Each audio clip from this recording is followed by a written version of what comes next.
नमस्कार, आप देख रहे हैं साधना न्यूज और आपके साथ मैं हूं देवेंद्र पटेल।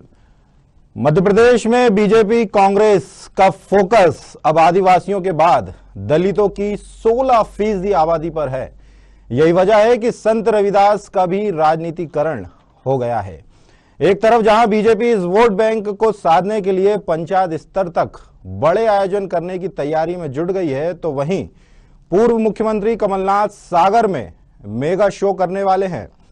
कांग्रेस पार्टी पूरे प्रदेश में संत रविदास जयंती का कार्यक्रम ब्लॉक लेवल तक कर रही है। पूर्व मुख्यमंत्री और प्रदेश कांग्रेस अध्यक्ष कमलनाथ 16 फरवरी को सागर में रविदास जयंती के अवसर पर सभा को संबोधित करेंगे। कार्यक्रम को सफल बनाने के लिए बुंदेलखंड के सभी जिलों के कांग्रेस नेता दिन रात मेहनत कर रहे हैं। बुंदेलखंड के तमाम जिलों से कांग्रेसी नेता और समर्थक इस सभा में शामिल होने के लिए पहुंचेंगे। बीजेपी हो या कांग्रेस, दोनों महापुरुषों की जयंती पुण्यतिथि को जातिगत समीकरणों की नजर से देखते हुए मना रही है। मुख्यमंत्री शिवराज सिंह चौहान संत रविदास जयंती को लेकर अधिकारियों के साथ बैठक कर इसे मेगा शो बनाने की तैयारी में जुटे हैं।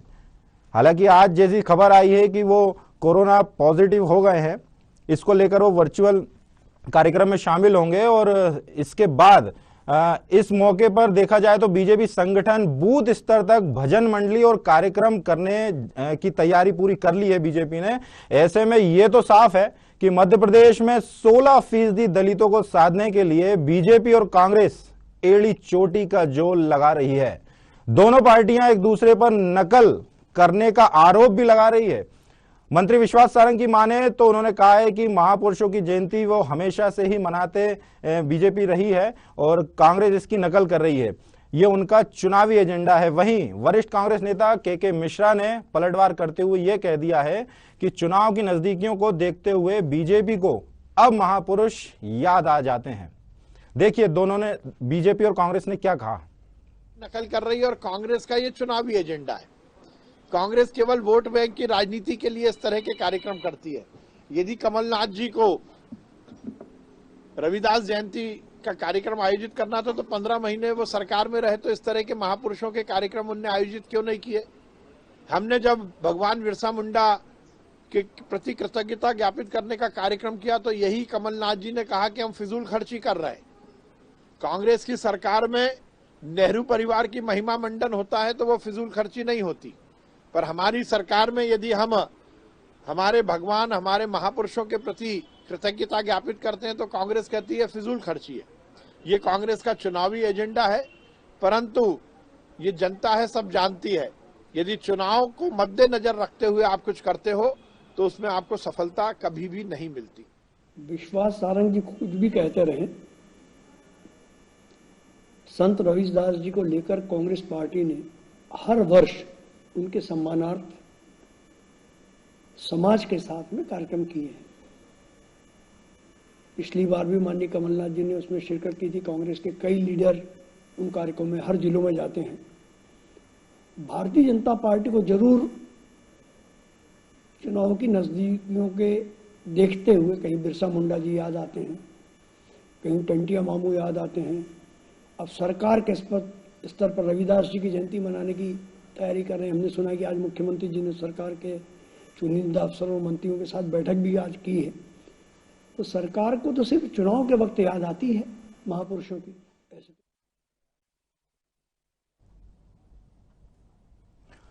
बिल्कुल, सवाल यह है कि मध्य प्रदेश की राजनीति में अनुसूचित जाति का फैक्टर आखिर इतना अहम क्यों है? क्यों सरकार और विपक्ष को दलितों की याद आ रही है?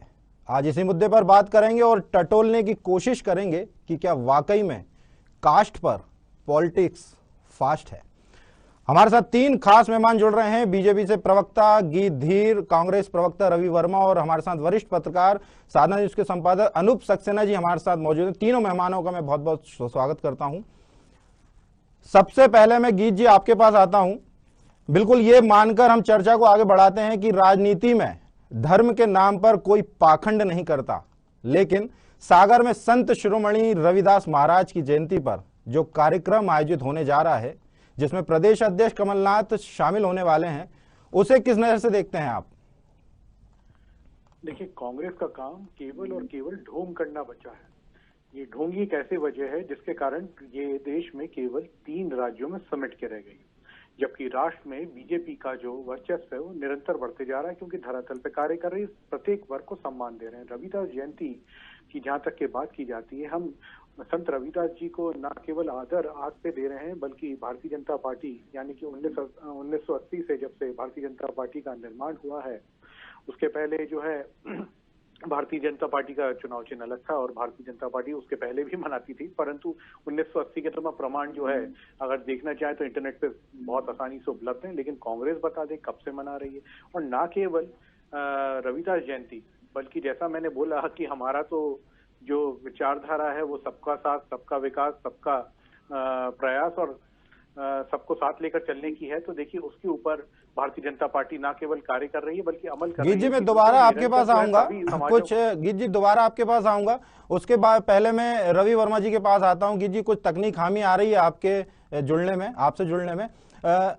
मैं रवि जी आपसे एक सवाल है मेरा कि सागर में आयोजित हो रहे रविदास जयंती के इस कार्यक्रम में मुख्य रूप से दलितों पर फोकस किया जा रहा है। बुंदेलखंड के सभी 6 जिलों से भारी संख्या में दलितों को सागर में इकट्ठा करने की तैयारी में है कांग्रेस, बल्कि चली रही है। बुंदेलखंड में बड़े पैमाने पर अनुसूचित जाति बस्ती है, जैसा कि सभी जानते हैं, और संत रविदास के अनुयायी भी अधिक मात्रा में वहां पर हैं। एक अनुमान के मुताबिक बुंदेलखंड की कुल जनसंख्या का 25% दलितों की है। सागर में ही बीना और नरियावाली एससी वर्ग के लिए आरक्षित सीटें हैं। बुंदेलखंड के छतरपुर अगर और मैं टीकमगढ़, पन्ना और दमोह और साथ में निवाड़ी में भी की बात करूं तो वहां पे बड़े पैमाने पर दलित वोटर्स हैं। क्या यही वजह है कि सरकार को इसलिए सागर में कांग्रेस को जो है वहां पे कार्यक्रम करने की एक जरूरत आन पड़ी है? जी देवेंद्र जी, कांग्रेस पार्टी सदैव से अनुसूचित जाति वर्ग के कल्याण के लिए हितैषी रही है। हमारी सरकार में जिस तरीके से उनके उत्थान के लिए कार्य किए गए हैं वे किसी से छिपे नहीं है। उनके उत्थान के लिए बेहतर से बेहतर कार्य किए गए हैं, लेकिन भारतीय जनता पार्टी उससे जुड़े संगठन अनुसूचित जाति वर्ग के हमेशा से विरोधी रहे हैं। स्वतंत्रता प्राप्ति के बाद से उनके हक अधिकारों की जब भी चर्चा हुई है, भारतीय जनता पार्टी और उससे जुड़े तमाम संगठनों ने उनके हक अधिकारों का विरोध किया है। सबसे अधिक अगर उनका विरोध कहीं हुआ है, उनके हक अधिकारों को कुचला गया है, तो मध्य प्रदेश में कुचला गया है। खासकर से शिवराज सिंह चौहान जी की 15 वर्ष की जो सरकार रही है, 17 वर्ष की सरकार रही है, उनमें उनके हक अधिकारों को छीना गया है। क्योंकि अनुसूचित जाति वर्ग के जो युवा है, उनके वर्ग के जो लोग हैं, अगर उन्हें नौकरियों से वंचित कहीं रखा गया है इस देश में, तो मध्य प्रदेश ऐसा एक राज्य है जहां 2 लाख से अधिक जो पद हैं वो आज बैकलॉग की स्थिति में आ चुके हैं, जो इस बात को प्रमाणित करते हैं देवेंद्र जी, जो इस बात को प्रमाणित करते हैं कि अगर अनुसूचित जाति वर्ग का कोई विरोधी है तो वो भारतीय जनता पार्टी की सरकार है। विश्वास सारंग जी हो या भारतीय जनता पार्टी के दरअसल जो नेता हैं, वो झूठ को सच में बदलने की कलाकारी रखते हैं और आज भी वो झूठ का पुलिंदा लेकर आए हैं। और आज चुनावी वर्ष जो उत्तर प्रदेश में चुनाव चल रहे हैं, सीमावर्ती राज्य है मध्य प्रदेश, या मध्य प्रदेश में जो आगामी चुनाव है उसको दृष्टिगत रखते हुए आज उन्हें रविदास जी याद आ रहे हैं, रानी कमलावती जी याद आ रही हैं, टंटिया भील याद आ रहे हैं। तो चुनावी एजेंडे के तहत जो इवेंट जीवी भारतीय जनता पार्टी है, ये इवेंट के लिए केवल इस तरीके की सगुफीबाजी करती है। ये बाकी चुनाव बीतते ही या चुनाव के निकलते ही इन्हें महापुरुष याद नहीं आते हैं, ना ये उस समाज के हित या कल्याण के लिए फिर पलट कर देखते हैं। गीत जी, इवेंट जीवी बीजेपी।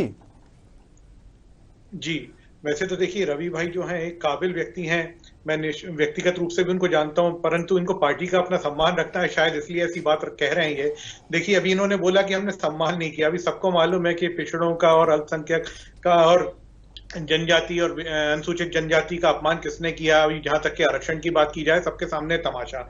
लेकिन फिर भी मैं बताता हूं 17 साल में हमारी योजना क्या क्या आई है। देखिए, अंत्योदय स्वरोजगार योजना, फिर उसके बाद में नवजीवन आवास योजना, फिर वसुंधरा कृषि भूमि क्रय योजना और बंजर भूमि पुनरुद्धार योजना, फिर जल जीवन सामुदायिक सिंचाई योजना। ये सब मैं एक समुदाय विशेष के लिए नहीं, सबके लिए है, लेकिन ये विशेष रूप से इनको ध्यान में रखते हुए, जो कि विष्णु की और जो कि संत रविदास जी को अपना गुरु मानते हैं, उनके लिए मैं बता रहा हूँ। पवन पुत्र ऑटो रिक्शा और टेम्पो प्रदाय योजना, मधुवन योजना, निर्मित श्रम ठेका समिति योजना, रफ्तार योजना, बंजा योजना, धनवंतरी योजना, न्याय के धन सहारा, उसके अलावा अनेकों हैं, मैं गिनवाने आऊंगा तो कमलनाथ जी के पूरे पार्टी के लोगों की उतनी संख्या नहीं। अरे गीत जी आप गिनवा दीजिए, चर्चा के लिए बैठे हैं गीत जी, गिनवाइए, खुले मंच से चर्चा होनी चाहिए, इधर उधर की बातें करके केवल ध्यान न भटकाएं। आंकड़े गलत बताकर गए थे। देखिए 52% आबादी को ये लोग जो 27% बताकर गए थे, किसको नहीं मालूम। खुले मंच से चर्चा करिए, चर्चा इसीलिए हो रही है, इधर उधर की बातें करके लोगों का ध्यान न भटकाएं, क्योंकि आज भी उनके हकाधिकारों को छीना जा रहा है, तो मध्य प्रदेश में छीना जा रहा है। रवि भाई एक मिनट, रवि भाई एक उत्तर दीजिए। आपके कमलनाथ, आपके दिग्विजय सिंह बेरोजगारों का 4-4 हजार रुपए का भत्ता खा गए कि नहीं? वो 4,000 रुपए डकार के क्या जनता इनको दोबारा मौका देगी? जिस 4,000 की आप गाने गाकर मध्य प्रदेश की जनता को भ्रमित कर रहे हैं ना, अगर आपने चोरी के रास्ते से सत्ता को न गिराया होता तो वे 4,000 भी मध्य प्रदेश के युवाओं को मिलते। आपने हक अधिकार छीना है, वे 4,000 भी मिलते। आप इस बात का जवाब दीजिए। भारतीय जनता पार्टी का कोई भी नेता अगर जवाब दे, 17 वर्ष की सरकार में 2 लाख से अधिक पद बैकलॉग की स्थिति में आ गए, क्यों आए? अगर भारतीय जनता पार्टी ने साफ मन से और पूरी निष्ठा से उनके हक अधिकारों के लिए कार्य किया होता तो यह स्थिति नहीं बनती। अगर आज उनका भविष्य बर्बाद हुआ है तो किसकी वजह से हुआ? ये 2 लाख जो पद है बैकलॉग की स्थिति में क्यों आए हैं? और अभी सुनिए इनके पूर्व राष्ट्रीय अध्यक्ष जो हैं, देखिए एक सार्थक चर्चा करना चाहते हैं अपन। बोलते हैं तो कांग्रेस के कमलनाथ और दिग्विजय सिंह है क्या चीज? यही कारण है कि इनके लोग निरंतर छोड़ के भाग रहे हैं। आज भी आपकी पार्टी के जी मैं एक सवाल और यहाँ पे करना चाहूंगा आपसे। ये यहाँ पर शर्म आनी चाहिए राहुल गांधी को। आपके पूर्व राष्ट्रीय अध्यक्ष झूठ बोलते हैं, झूठे वीडियो डिलीट करते हैं। इसी प्रकार से जनता को मध्य प्रदेश में छला आपके कमलनाथ और दिग्विजय सिंह ने। बेरोजगारों को भत्ता नहीं दिया, पिछड़ों के आंकड़े झूठ बटाए, अब आ रहे जयंती मनाने। अरे आप लोग उस विचारधारा को क्या समझोगे? आप क्या समझोगे रानी लक्ष्मीबाई जी के विचारधारा को? आप क्या समझोगे टंट्या भील जी के विचारधारा को? आप क्या समझोगे टाटा टोपे की विचारधारा को? और आज जयंती मनाने से पहले भी मैं आपको बता देता हूं, अभी 15 नवंबर 2021 को माननीय प्रधानमंत्री श्री नरेंद्र मोदी जी मध्य प्रदेश की धरती पर आए थे, भोपाल में आए थे। और भोपाल में हमने ऐसे कई महापुरुषों की जो महापुरुष मध्य प्रदेश की धरती से आए, चाहे रानी लक्ष्मीबाई हो, चाहे टंट्या भील हो, चाहे आपके टाटा टोपी जी हो, इनके घर की, इनके ग्राम की मिट्टियां हमने बुला के कलश में उसको एकत्रित करके, ताकि समान दृष्टि से सबको देखें, समानता का भाव की सब बात करते थे हमारे महापुरुष। उनको आदर सम्मान के साथ में माननीय प्रधानमंत्री जी को अर्पित किया था और माननीय प्रधानमंत्री जी ने उस कलश को अपने माथे पर लगाया था। ये है हमारी भारतीय जनता पार्टी की परंपरा और ये है हमारी भारतीय जनता पार्टी का सबका साथ सबका विकास और एक दृष्टिकोण से देखने वाला। कांग्रेस पार्टी निरंतर केवल छलती आई है और इसके अलावा कांग्रेस पार्टी ने कुछ कार्य नहीं किया। बेरोजगारों को भत्ता नहीं दिया। अच्छा देखिए अभी मध्य प्रदेश में जो राहत निकल चुकी है, लेकिन पंजाब में जब अभी महिलाएं बेरोजगारी के ऊपर इनसे बात कर रही थी तो उनके मुंह में कपड़ा ठूस के पुलिस से उनको पिटवाया गया। किसने नहीं देखा? अच्छा कोई भी कांड होता है, चाहे हनी ट्रैप की बात कर ले, इनकी सरकार के टाइम पे दुष्कर्म इतने हुए कि पूछिए नहीं। अच्छा अगर बीजेपी के नेता थे या दूसरी पार्टियों के नेता थे तो क्यों नहीं जारी करी? आपके तो कमलनाथ बोलते थे पेनड्राइव है, कहां गई पेनड्राइव? आपके समय पे क्यों आते थे? किससे? हमारे यहाँ पर अपराधों की संख्या कम कैसे हो जाती? क्योंकि हमारी नीयत है जनता के प्रति विकास की, जनता के प्रति सुरक्षा की। हम प्रतिबद्ध हैं मध्य प्रदेश की सुरक्षा के लिए, हम प्रतिबद्ध हैं देश की सुरक्षा के लिए। जी मुद्दे पे आते हैं देश पे सवाल की, मैं यहाँ पर मुद्दे पर आते हैं। सरकार भी तो दलितों जी मेरा एक सवाल और है आपसे, मैं यहाँ पे रोकता हूँ आपको। दे चुकी जनता और फिर देगी। गीत जी मेरा एक सवाल और यहाँ पर एक आपसे मैं जानना चाहता हूँ कि सरकार भी तो दलित वोटों को साधने की कवायद किस तरह कर रही है, जरा इस पर भी अपन गौर फरमा लेते हैं। 16 फरवरी को संत रविदास जयंती, आगामी जो 16 फरवरी है, संत रविदास जयंती के दिन गांव-गांव कार्यक्रम किए जाएंगे। इसके लिए अनुसूचित जाति कल्याण विभाग ने बकायदा एक पत्र जारी कर प्रदेश में संत रविदास जयंती समारोह पहली बार हर ग्राम पंचायत और जिला मुख्यालय पर मनाने का निर्देश जारी किया है। समारोह के आयोजन के लिए हर पंचायत को 2,000 रुपए और जो मेरी जानकारी में है कि जिला मुख्यालय को 2 लाख रुपए की राशि दी जा रही है। राज्य स्तर पर राजधानी में भी एक बड़े आयोजन की तैयारी की जा रही है। मेरा सवाल यह है आपसे कि जब गांधी जयंती की तरह संत रविदास जयंती गांव-गांव में मनाई जानी ही थी तो इसका विचार इतने वर्षों में पहले क्यों नहीं आया?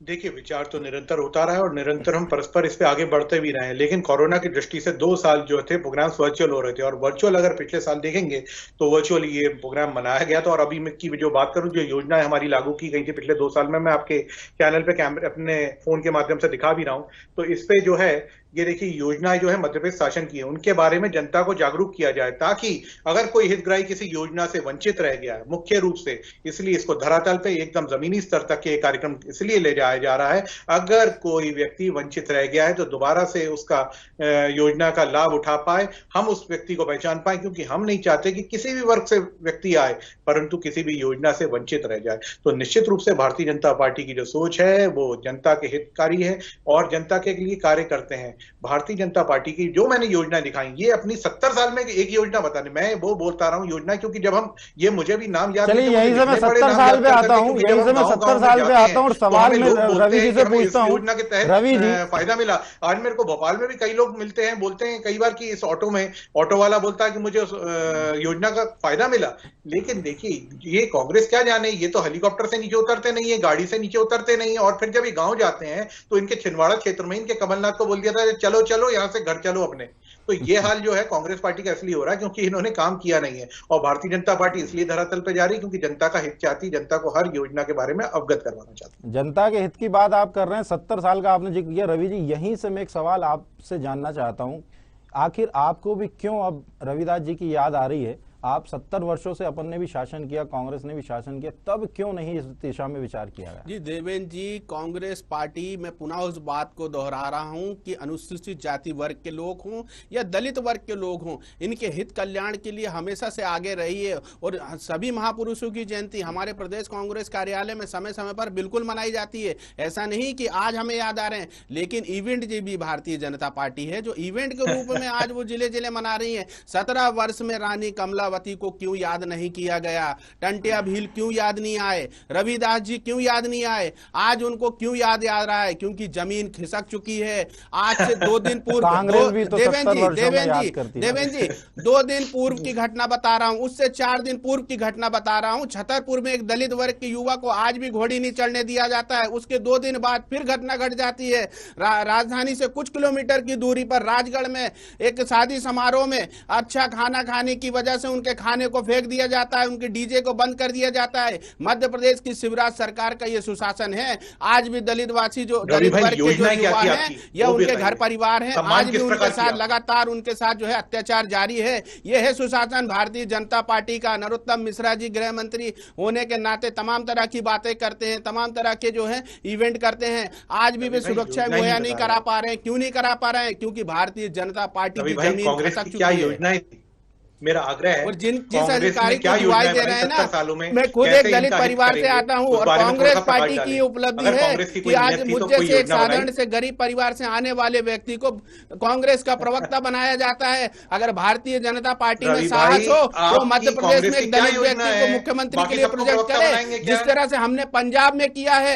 लेकिन भारतीय जनता पार्टी इस तरह का कार्य नहीं कर पाएगी। योजना आपको मालूम है? डोर टू डोर राशन की योजना आपको मालूम है? और आपको प्रवक्ता बनाया, बाकी सबको भी प्रवक्ता बनाएंगे। दूसरी बात, क्या बिल्कुल बनाएंगे, मेरा बिल्कुल बनाएंगे गीत जी, बिल्कुल बनाएंगे। ये सिर्फ कांग्रेस पार्टी ही मान्यता रखती है जो प्रदेश में या अन्य प्रांतों में हम मुख्यमंत्री का चेहरा बना सकते हैं। भारतीय जनता पार्टी भी साहस दिखाए कभी। संयम तो रखिए, संयम से प्रश्न तो सुनिए पहले पूरा। मैं कह रहा हूं हम डोर टू डोर राशन की जो है सुविधा लेकर गए, उसमें हमने उसी समाज विशेष के लोगों को उसमें उपयोग लिया उनका, ताकि उनको रोजगार भी मिले। आपने कोई भी किसी भी प्रकार की उनका पेट भरने के लिए या उनका हित करने के लिए कोई योजना बनाई? अगर बनाई तो क्या लागू हो पाई? पहली बात तो क्या बनाई? क्या सिर्फ एक बात। चलिए सवाल पूछने का काम मेरा है गीत जी। रवि जी, एक सवाल मेरे मन में अभी उठ रहा है कि जैसा कि अभी आपने कहा कि कांग्रेस पहले कई चीजें करती आई, कांग्रेस में भी एक विभाग है अनुसूचित जाति विभाग, बीजेपी में भी है।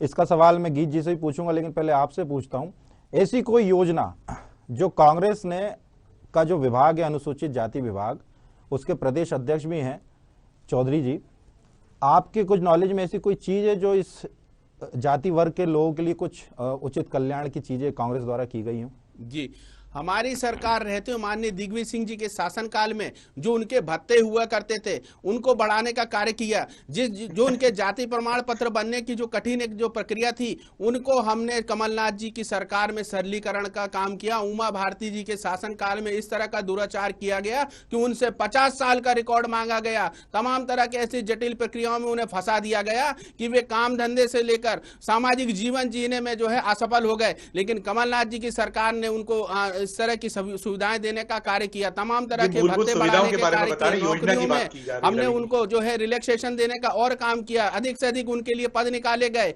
हमने तमाम राजनीतिक विभागों में उनको जो है ओबलाइज करने का काम किया है। और तो और जो है हमारी सरकार रहते हुए जो क्राइम में मध्य प्रदेश में 15 वर्ष में सबसे अधिक थे, वो क्राइम भी मध्य प्रदेश में शिवराज सरकार में जो दुगनी गति से बढ़ रहे थे वो कमलनाथ जी की सरकार में सबसे निचले स्तर पर आ गया था। हमने उनकी जो है रोटी रोटी से लेकर उनको एक अच्छी सुविधा और एक अच्छी सुरक्षा देने का कार्य किया था, जो पुनः अपराध आज उनके साथ फिर होने लगे हैं शिवराज सिंह चौहान जी की सरकार में। गीत जी कुछ कहना चाह रहे हैं, उसके बाद मैं अनूप सक्सेना जी के पास आऊंगा। मैं रवि भाई ये हितकारी जो समाधान है उसकी बात नहीं कर रहा हूँ, ये खैर हमने बहुत किए हैं, ये भी मैं बताता हूँ, लेकिन एक बार आपको दोबारा से, क्योंकि जनता सुन रही है और चैनल के माध्यम से, क्योंकि निष्पक्ष पत्रकारिता के रूप में साधना न्यूज जाना जाता है और देवेंद्र जी के मार्गदर्शन में और समर्थन में मैं एक बार फिर से योजना बता देता हूँ। अंत्योदय स्वरोजगार योजना भारतीय जनता पार्टी लेके आई, नवजीवन आवास योजना भारतीय जनता पार्टी लेके केवल 17 सालों में, 70 में नहीं। अरे साहब घोषणाएं और योजनाएं लेकर आई है भारतीय जनता पार्टी, आज उनका इम्प्लीमेंट क्या हुआ, क्या लाभ मिला है? ये सरकार है या सर्कस है? ये सरकार है या सर्कस है? क्या करेंगे आप रवि भाई, आप मेरे भाई हैं, लेकिन व्यक्तिगत रूप से मेरा आग्रह है कि मेरे को एक बार विषय को बोलने दीजिए। वसुंधरा कृषि भूमि क्रय योजना, एक ये भी योजना है, भारतीय जनता पार्टी लेके आई। बंजर भूमि पुनरुद्धार योजना, ये भी भारतीय जनता पार्टी लेके आई। ये लागू भी हो गई है, धरातल पे फायदा भी मिल रहा है। फिर जल जीवन सामुदायिक सिंचाई योजना, ये भी लेके आई। फिर उसके बाद में स्वावलंबन दुकान योजना, ये भी लेके आई। पवन पुत्र ऑटो रिक्शा और टेम्पो प्रदाय योजना, ये भी लेके आई भारतीय जनता पार्टी। मधुवन योजना भी लेके आई भारतीय जनता पार्टी। उसके अलावा निर्मित श्रम ठेका समिति योजना, ये भी भारतीय जनता पार्टी लेके आई। रफ्तार योजना, ये भी लेके आई। वंजा योजना, ये भी लेके आई। धर्मतरी योजना, ये भी लेके आई। न्याय निकेतन, सहारा और बहुत सारे, जैसे मैंने आपको बताया। अब मैं आपको बात बता दूं, जो आपने उत्तर दिया ना, कभी आप कलेक्ट्रेट जाएं, आप किसी भी क्षेत्र में, किसी भी जिले में कलेक्ट्रेट में चले जाएं और वहां पर पूछिए कि समान दृष्टिकोण से सबको देखा जाता है कि नहीं। पहले विषय अलग होता था, कांग्रेस के टाइम में आपने दिग्विजय सिंह, जिनको बंटाधार के नाम से जनता पुकारती, मैं तो आदर करता हूं क्योंकि पूर्व मुख्यमंत्री रहे, भले ही आपकी पार्टी से आते हैं और सबको मालूम है क्या चरित्र है और क्या कारनामे हैं, लेकिन देखिए मैं आदर पूर्वक उनका नाम लेकर करता हूं। लेकिन कोई हित नहीं किया जो लोग पिछड़े हुए थे, जो आदिवासी थे। आप लोग उनको आदिवासी कहते हैं, हम उनको वनवासी भी कहते हैं, क्योंकि देखिए जो लोग पुराने हो गए आदिवासी हो गए, और जो वन में रहते हैं यानी कि वन क्षेत्र में जो रहते हैं उनको वनवासी बोलते हैं, और जो शहरी क्षेत्र में रहते हैं शहरी वासी बोलते हैं। लेकिन आपके यहाँ तो उनको वहीं अपमान कर दिया जाता है। दूसरी बात, आप क्या योजना लेके आए? देखिए अभी नई जो है, मैं मध्य प्रदेश के ऊपर उठ के भी अगर अपन राष्ट्र की भी बात करें तो अभी बजट आया, बजट में भी बहुत सारे प्रावधान किए। आपने बजट पढ़ा ही होगा, बजट सुना ही होगा। जैसा महुआ की बात की जाए, कई फ्रूट्स हैं जिनको डाला जाता है, उनके शरबत बनते हैं, दवाइयों में उपयोग होता है। इस प्रकार की चीजें भी जो आदिवासी लोग, अनुसूचित जनजाति के लोग, जो है अल्पसंख्यक मोर्चे के लोग, उसके अलावा पिछड़ा वर्ग के लोग जो उपयोग करते हैं, क्योंकि कई दूर के क्षेत्रों में रहते हैं, इनके लिए बहुत सारी हितकारी योजनाएं आई। ये भारतीय जनता पार्टी नहीं लेके आई तो क्या आप लेके आए? ये भारतीय जनता पार्टी का अभी का कार्यकाल लेके आए। आप देकर गए थे कोरोना, और क्यों कोरोना देकर गए थे मैं वो भी बताता हूँ। क्योंकि 4-4 हजार रुपए तो आपके कमलनाथ और दिग्विजय सिंह ने बेरोजगारों का योजना का जो पैसा था वो गप गप गप गप कर लिया। कहाँ गया पता ही नहीं, कहाँ डकार गया मुझे नहीं मालूम।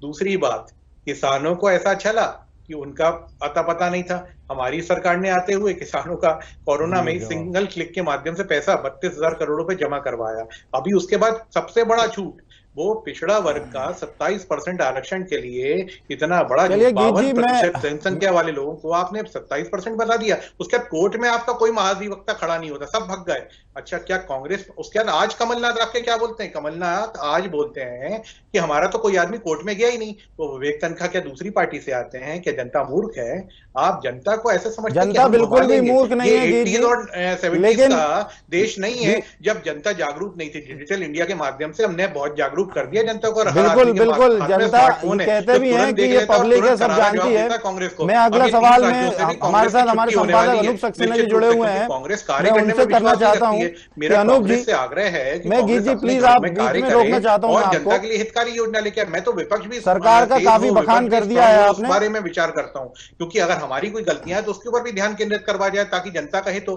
परंतु आपके मूर्ख। बिल्कुल, यहां पर मैं हमारे साथ हमारे संपादक अनूप सक्सेना जुड़े हुए हैं। सर, क्या आपको ऐसा नहीं लगता है कि संत रविदास जयंती के बहाने सत्ताधारी बीजेपी और विपक्षी पार्टी कांग्रेस मध्य प्रदेश के दलित वोटरों को साधने में जुड़ रही है? क्या वजह मानते हैं आप? बिल्कुल देवेंद्र जी, मैं बहुत देर से दोनों मेहमानों की बात सुन रहा था। सबसे पहली बात यह कि दोनों जो मेहमान हैं भारतीय जनता पार्टी के और कांग्रेस के, मूल मुद्दे से अलग जा रहे थे। इसलिए जा रहे थे कि ये जो वर्ग है, जो उपेक्षित है, काफी अरसे से अपने हक के लिए लड़ाई लड़ रहा है, अपने हक के लिए मोहताज है, उनके लिए कभी भी राजनीतिक रूप से कोई बेहतर पहल नहीं की गई। जब चुनाव आते हैं तभी सुना जाता है, तभी उनकी पूछ परख बढ़ जाती है। अब हम आते हैं रविदास जयंती पर। देखिए देवेंद्र जी, राजनीतिक दल जो हैं वो दलित वर्ग को सत्ता पर जाने का अहम रास्ता मानते हैं, और मध्य प्रदेश के परिप्रेक्ष्य में दें तो क्यों ना मनाएं भाई। अगले साल चुनाव होने वाले हैं यहाँ पर, और मध्य प्रदेश में जो आरक्षित 82 सीटें, उसमें से 35 सीटें जो हैं वो केवल अनुसूचित जाति के लिए आरक्षित है। और 230 विधानसभा क्षेत्र में अगर 82, जैसे उन्होंने पहले दलित आदिवासियों को साधने की कोशिश की, अब SC की बात हो रही है, तो ये बहुत महत्वपूर्ण है। अगर ये सद गए तो सत्ता बिल्कुल सुगमता से मिल जाएगी, चाहे वो कांग्रेस हो या भारतीय जनता पार्टी हो। अब रही बात मुद्दे की, मुद्दा ये है कि ये क्यों याद आते इलेक्शन के समय। अरे साहब, आपने क्या काम किया? 70 साल आप कांग्रेस सत्ता में रहे, राष्ट्र में, देश में सरकार चलाई, 15 साल से भारतीय जनता पार्टी के मध्य प्रदेश में। तो अब ये क्यों सवाल उठ रहा है कि हम ये करेंगे वो करेंगे? अब तक क्यों नहीं किया आपने? आप उस पे कह रहे हैं कि भारतीय जनता पार्टी पर आरोप लगा रहे हैं कि छल रहे हैं, आप कांग्रेस कमलनाथ जी पे आरोप लगा रहे हैं कि वो छल रहे हैं। अरे साहब, मुद्दे की बात करिए ना। आप एक बता दीजिए कि एक कोई ऐसा दलित वर्ग है जिसको आपने रोजगार देकर आज बड़े उद्योगपतियों के लेवल पे लेके आए हैं। कुछ नहीं करते हैं, केवल थोती राजनीति कर रहे हैं साहब। आप जहां तक इस रहनुमा थे इस दल का, बहुजन समाज पार्टी की बात कर लें तो एक समय यह था कि तिलक तराजू और तलवार, केवल वो फोकस था कि साहब हमको तो दलित वोटों के जरिए जाना है। तो साहब जब वो नहीं गए तो फिर उन्होंने कहा ब्राह्मणों का साधने लगे, हर जाति को साधने लगे। मेरा अप्रयाय यह कहने का मतलब है कि राजनीति जो है वर्ग विशेष को अगर बांट के की जाएगी तो बेहतर नहीं है। इससे प्रदेश का और देश का हित नहीं होने वाला है।